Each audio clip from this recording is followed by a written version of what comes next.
présente Julie Guérin.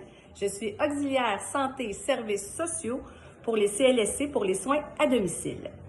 Qu'est-ce qu'une auxiliaire santé et services sociaux, plus communément appelée la SSS? C'est un métier qui n'est pas très connu au Québec. Donc, moi, mon métier, je suis à mi-chemin entre la préposée aux bénéficiaires. C'est un cours qui est un peu plus d'heures que la préposée. Et je suis à mi-chemin avec l'infirmière auxiliaire.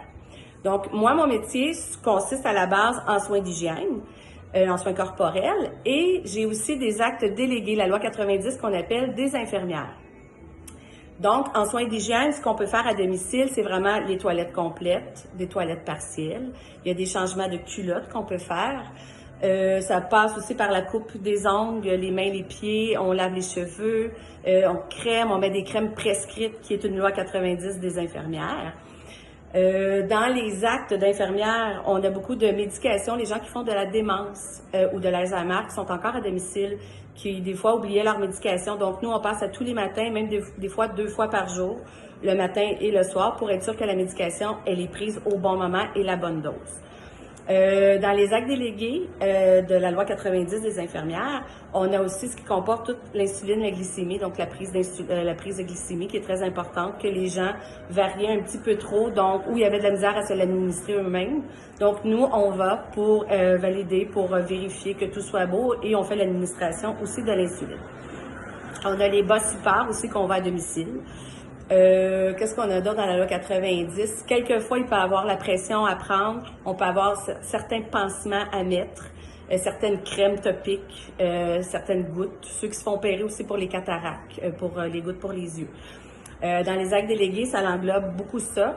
On a aussi des actes de physiothérapeute, sauf qu'on doit être formé. Une physiothérapeute doit venir avec nous à domicile, ne serait-ce que pour faire des exercices, certaines mobilisations quelconques. Donc, on doit avoir été formé préalablement par une physiothérapeute.